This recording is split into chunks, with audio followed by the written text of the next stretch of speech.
You're listening to the Self-Made is a Myth, Make a Difference Together show with your host, Coach Tim Campsall, where we talk with successful business owners to hear the stories of their journeys in building their successful businesses. And more importantly, we recognize the folks who help them excel because we know that achieving business success is not something we can do on our own. Fantastic, Joe. Let's rock and roll here. All right. Hello, everyone. This is Coach Tim Campsall, and I'm excited to have a fellow business owner from Indiana with us today. My guest is an extreme baseball fan, and we'll have him share a little bit more about that here in a minute.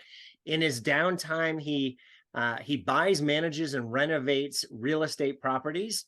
And he's most proud of being in business for 25 years, which is quite an accomplishment, as along with the work that they've created and how that work has contributed to Central Indiana. It's my pleasure to welcome Jarrett to the show today. Hello, Jarrett. How you doing? I'm awesome. Thanks for asking. So, hey, let's start with having you introduce yourself. Tell us a little bit of your personal story, like where you were born and live, and about your family, and tell us about that baseball passion. Gotcha. Okay. Well, my name is Jarrett Hagy, and I'm the owner of Lodge Design here in Irvington, which is just east of downtown Indianapolis, for those that don't know the area. And we've been here for 25 years. So that is quite a feat. Time does fly. It doesn't seem like that. I'm originally from the Modoc area, which is eastern Indiana, about 10 minutes west of the Indiana-Ohio line. So quintessential rural Indiana. So is that in the other time zone? No, it's still Eastern, but right. it seems like it could be. You seem like you're worlds away from everything. There,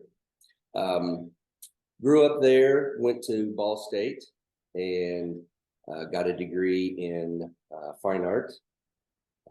So after college, I started working as a graphic designer, and kind of was unsure whether I was going to wanted to be an illustrator or a graphic designer. Two different paths, similar but different. And so I did a little bit of both. I illustrated a lot, and then I started freelancing for a lot of the agencies here in Indianapolis. And I did that for a few years, thinking that I would freelance and I would go to work for whoever, A, either offered me a job, or B, I found that I really liked. And, thankfully, I think most of them, offered me a job at some point in time. But I just enjoyed, being on my own. I enjoyed the freedom. There were always little things, I thought, well, I would do this different, or, I don't really care for those policies. So eventually I just kept working on my own, freelancing, and then due to some good circumstances, I started to get busier and busier, and took on a couple of business partners, and we started Lodge. Yeah, so. Fantastic. Awesome. So tell us about your family and a little bit more about that baseball passion you have. Yeah, so I've got 2 kids, one granddaughter. She's 2.5, so that's a lot of fun. My parents still live out in eastern Indiana, in Hagerstown, and so family is important and takes up a lot of your life, as it should. Doing a lot of babysitting, and it's not really babysitting now. It's more like playing. She comes over to play versus me babysitting now. So that is fun. I've got an English bulldog. I've had English bulldogs for about 15 years now. Okay. So I love those. And then baseball. Yeah, baseball's always been a huge part of my life. I grew up playing. and collecting baseball, memorabilia, cards, like most kids do. I just didn't stop. I stopped for a while. You always have that period of your life, college and get married, have kids, and then eventually I can't even remember when it was, but I at some point in time I bought more stuff, and I thought, oh wow, where was this at? So I kept buying. So. Jarrett, is there a funny story that your family likes to tell about you that you'd be willing to share with us today? Honestly, I don't know what that would be. Pretty boring, I think, in that regard. Nothing crazy. I don't think ever really happened. Yeah, I tried on that one, and I just can't. No worries. So, tell us. You explained a little bit about how the business came about, but give us some more details. At what point did you have the confidence that you could run your own business and make that jump? I'd been freelancing for, as I said, about 4 years, and so. That basically just means you work for yourself. And so, I had to do my own billing. I had to do estimates. I was comfortable doing all of that. And so I was really able to work into it. It's not like I started a company and had to hire 100 employees all of a sudden.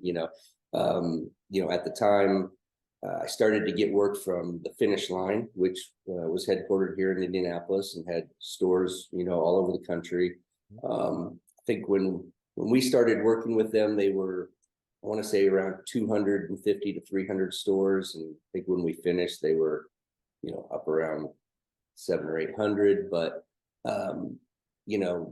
that just provided just a wealth of opportunity and work at the time. So. A couple friends of mine and guys that I had worked with before, they were working for another agency that I had done some freelance work for, and I kind of coerced them into coming over and working with me. And from that, we were able, when you've got a pile of work sitting there, then there was no choices to be made. It was just, hey, let's do this. And so we after many all-nighters and weekends and things like that, we just took the plunge and started. And really, that was, like I said, it was a fairly easy way to start a business, because I'd already been doing it. It was no different. It was just maybe times 10, just more work. And yeah, a lot of that with business, I think you figure it out as you go. I knew early on, I needed an accountant and I needed an attorney, and get those important professionals. And so we've always had that. I've always farmed out payroll and things like that, because I'm not really all that interested in the day-to-day business stuff. Although I will say, over the years, I've become to like it more. I think I enjoy it more now. Now, 25 years ago, all I wanted to do was, create, design, draw. So I'm much more adept at it now than I was. But back then, it was like, how can I get other people to do the bookkeeping and things like that? And fortunately, there's other people to do that, and that's what they do, and they love it, and they're great at it. So my advice is, let those people do that. You're right. you do what you're good at.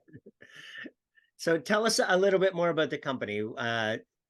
Tell the name again, what you guys do, how you help people. Yeah, so Lodge Design, LODGE, and we started in the Irvington Old Masonic Lodge building, and that factored in, but it wasn't the sole meaning of the name. We liked the idea that lodge was an action. It meant we could lodge ideas into people's heads. Oh, yeah. This business is really about selling things. You're always selling something. You're always selling yourself, a product, a company, an organization, an activity. And so that's what we did, tennis shoes, whatever it was, we were selling it to somebody. So, we liked Lodge.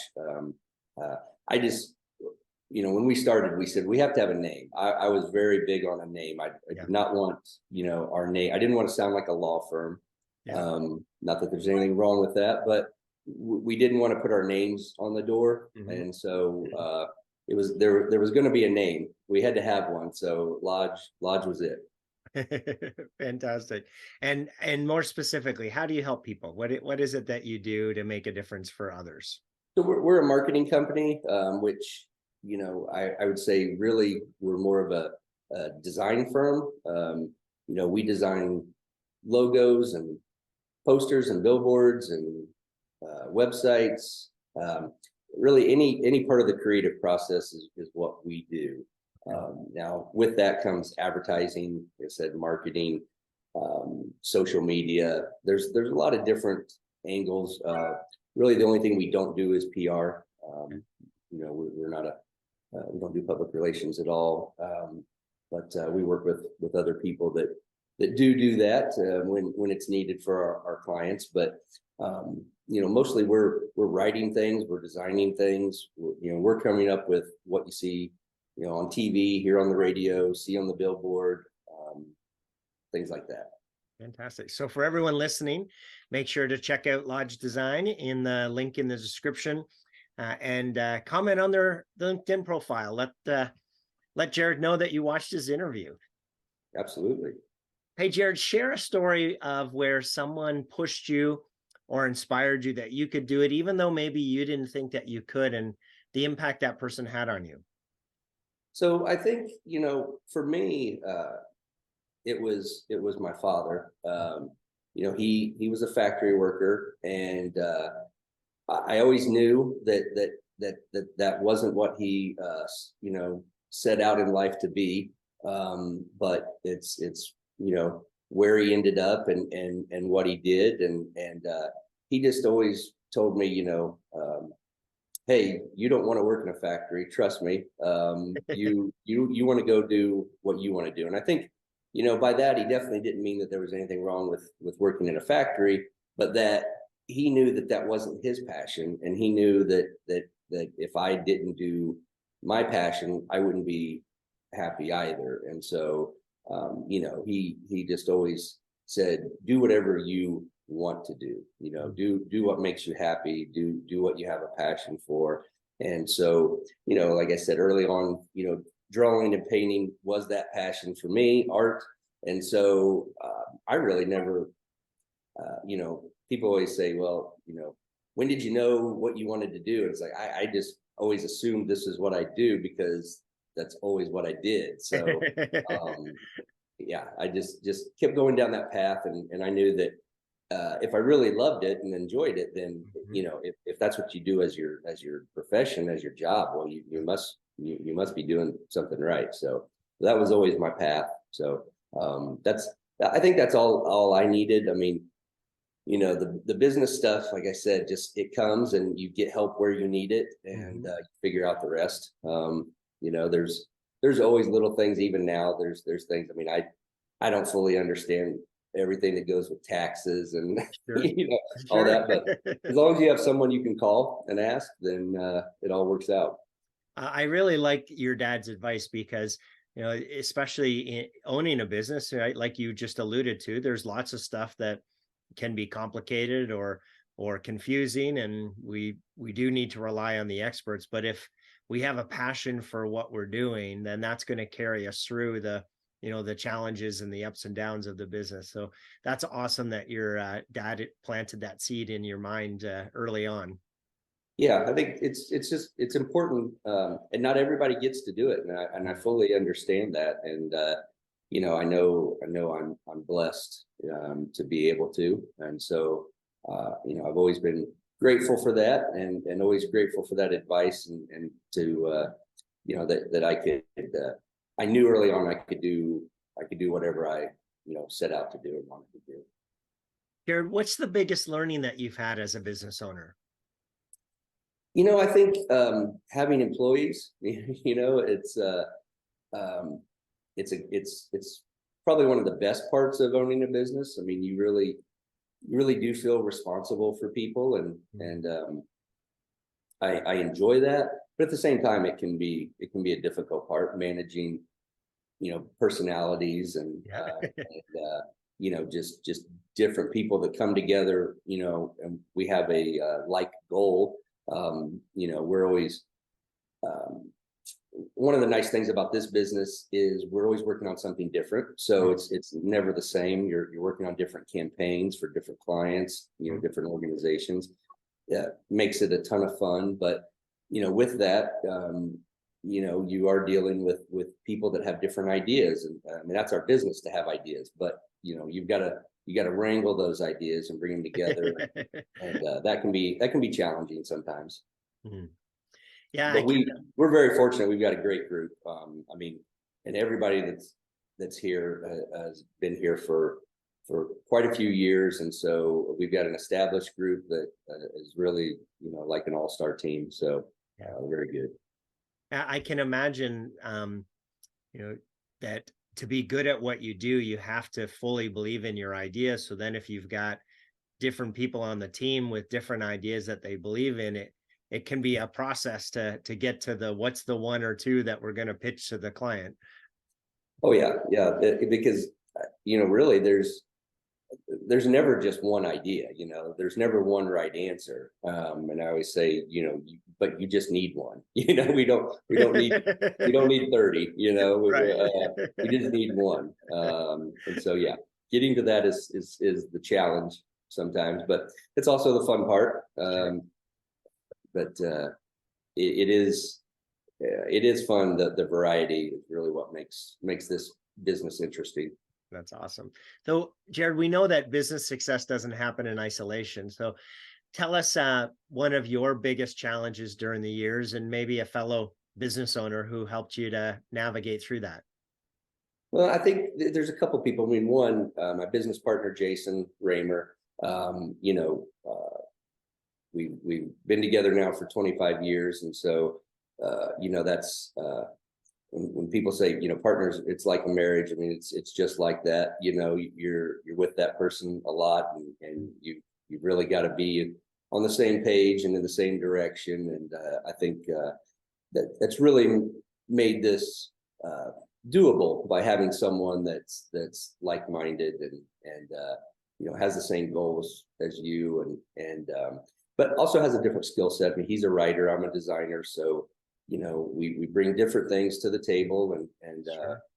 That really makes it work well. Early on, like I said, I worked for a lot of different people in Indianapolis, and there's too many names to mention, but there was just so many great companies. Young and Larimore, Miller Brooks, Dean Johnson. Scott Johnson was a big influence.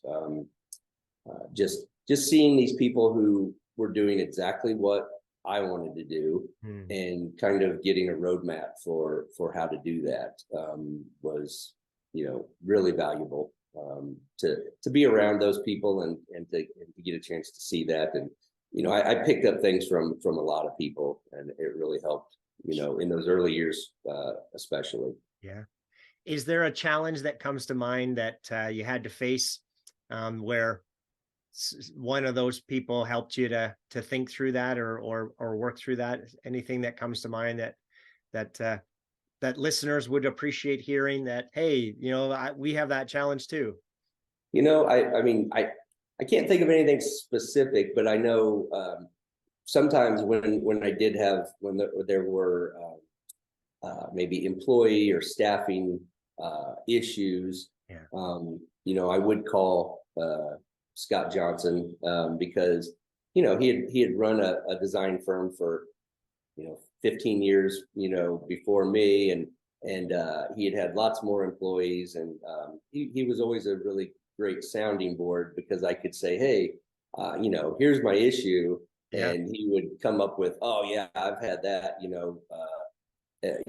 many times over. And so it always helped to just hear.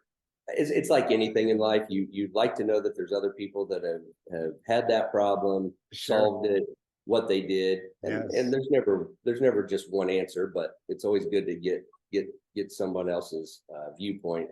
And so I think that's good in probably business or life. Everybody needs that sounding board from someone.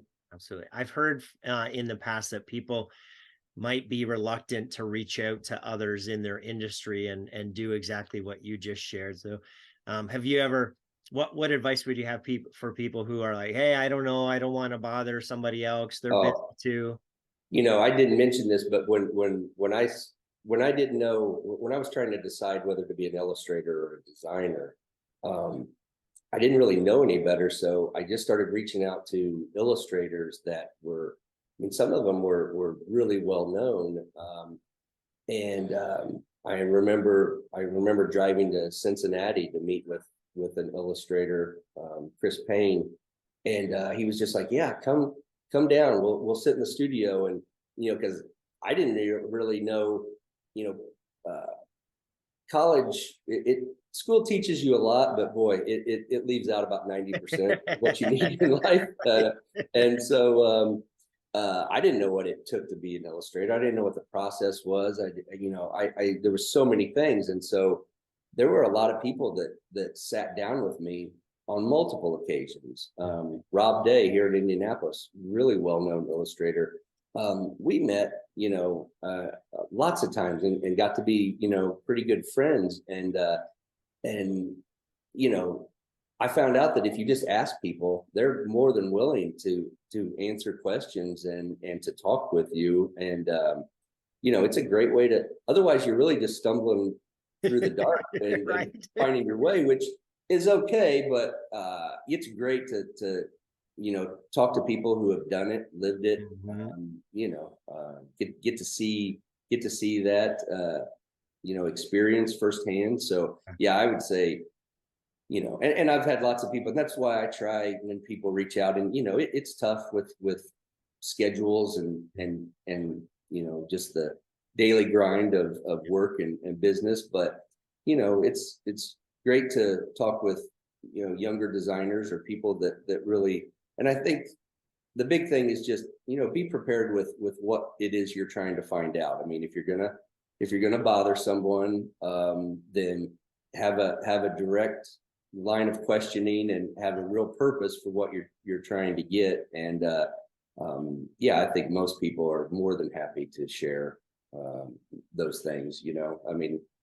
That's really why we're here, is to try to share and give some of that experience, onto somebody else that's trying to do the same thing, similar things. Well, and it's like what you just shared, of somebody did it for you. So it's almost like, we have an obligation to pay it forward because somebody paid it forward to us, right? Yeah, absolutely.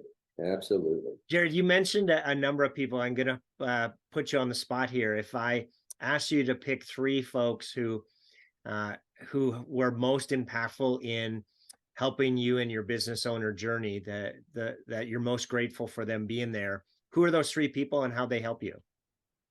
Well, I think, as I said, my father first of all, and I didn't mention, but he did own his own business for a while. It was small engine repair. I got to see that at a young age. He did it on the side, so it was an evenings, weekend thing. That's where I get my work ethic. I've never known a person that worked harder in his life, so I had that. And then Scott Johnson was a business owner and a designer. Really laid a lot of groundwork for me. I really got to see what that was like, by somebody that was doing it and had done it at a really high level. So that was good.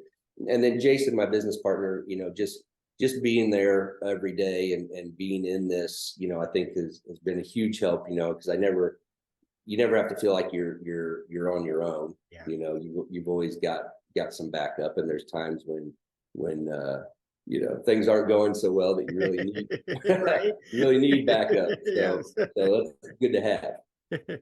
As you think about the next 3 to 5 years, what's the biggest challenge that you see that you're going to face in reaching your goals? And who are the types of people that you're going to need to help solve those?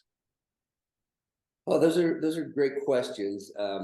This business, it's changed a lot over 25 years. I think it will continue to change. So I think staying up with that, the way social media and the digital side of it has changed. AI, of course, coming in. I mean, there's things we really can't foresee. What the next 2, 3, 5 years are going to be like in regards to that. So I think that's interesting.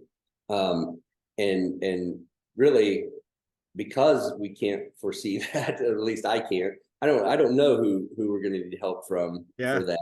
So that's sort of a big question mark.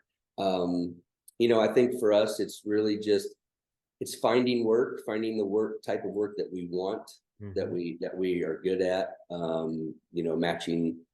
Matching those things up, with companies and organizations that need our services, that we know that we're a good fit for. Finding those things, I think is the tough part. I mean, we've got the business down. I mean, there's the creative part is what we do, and there's really no problems with that. Now, say if we got busier or a lot busier, then maybe staffing, would be an issue. It's not easy to hire people, especially in our industry, because you're always hiring for a specific skill set or set of skills, and so finding the best person for that is sometimes can be tough. I think that finding work and finding good employees, I think, are two of the challenges moving forward. So you mentioned finding work. So what does that look like in your industry? How do you find new opportunities? Well, we've always been a word of mouth company, so we don't have. There's no salespeople. There's nobody knocking on doors, for us, and so it's relationships and people we've worked with before, and passing our name along, and the emails come, the phone rings. You go to a meeting and find out about a new potential project or company starting up, and that's how we've always gotten our work, and that can be great, or it can be a bit daunting sometimes when the funnel's not filled. Right. Yes. But it probably goes back to we enjoy the creative part. So the going out and the hunting and knocking on doors isn't really what we like to do. So probably why we don't do it. Right, fair enough. And you mentioned continuing to find the right people. So one of the things you mentioned earlier, that you've had folks who've stayed with you for a long time, so that I would suspect that means that you've created a certain type of culture that everybody feels a part of.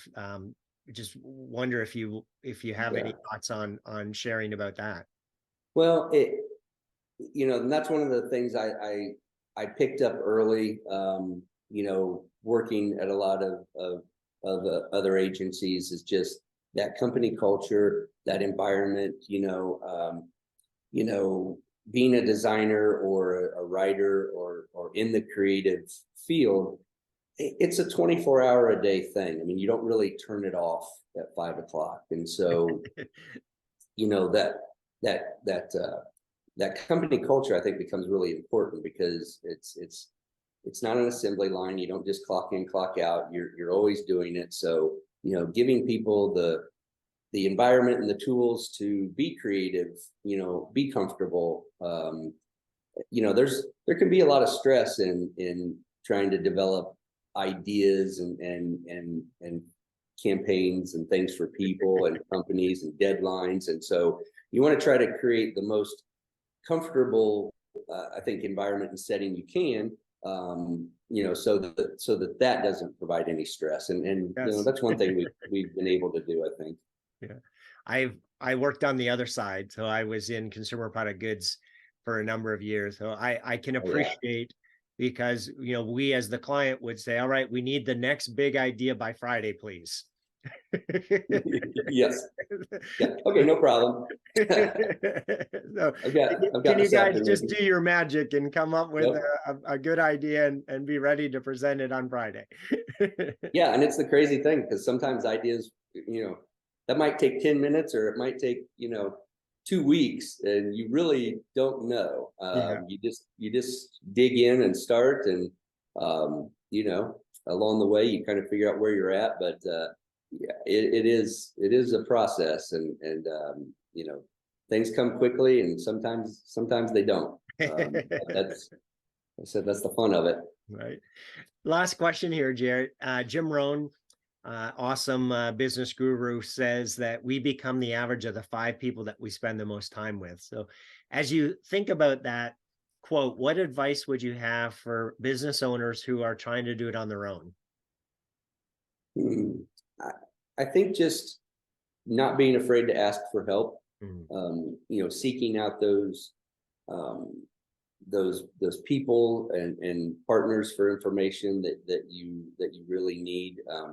I think most people have a sense of what they're good at, and you know, leaning on those strengths, but finding help in the areas that you're not. You know,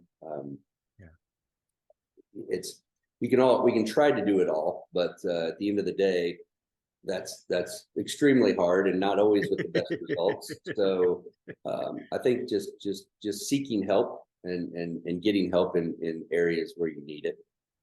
Yeah, fantastic. Just wrapping up here, it sounds like you've been blessed with some incredible people on your business owner journey. If they were all on the show here today, what would you want to say to them? Oh, just that I appreciate, you know, their involvement. You know, gotten to work with a lot of great people, you know, through Lodge. But you know, like you said, you were on the client side. I mean, our clients become really close. I mean, they're people we work with every day too. And so they become like you know, fellow staff members as well. And I think that's one of the things we always try to I guess impress upon new clients or people we're talking to, is that we become like an extension of your company. You know, I mean, our goals, you know, become your goals. You know, what you want to achieve, you know, we're gonna work towards those solutions. And you know, those relationships are awesome too. I mean, you know, I think I mentioned, you know, we're always trying to find new work, but you do want to work with people that are also like-minded, and you have, you know, similar goals, and they understand what we're doing and we understand what they're doing. And that becomes really important, because, you know, the people you work with, just, they make your life what it is. I mean, we spend so much time doing this that, you know, why do it if it's a struggle? You know? Right. Yeah. Amen to that. It's no fun going to work and hanging out with people you don't like, right? Nope. No, spend your time around people you enjoy. Yeah. Jarrett, it's been a pleasure speaking with you today. Thank you so much for being on the show. Thank you. I really appreciate the time, and appreciate you doing this. I think people get a lot from things like this. Thanks for listening to the Self-Made is a Myth show with your host, Coach Tim Campsall. Please help spread this movement by liking and subscribing to our show and following us on Facebook and LinkedIn, or wherever you listen to your favorite podcast. To join our movement, go to bemadtogether.com. Okay, folks, that's a wrap. Please pay it forward, and be sure to tune in next time to the Self-Made is a Myth podcast.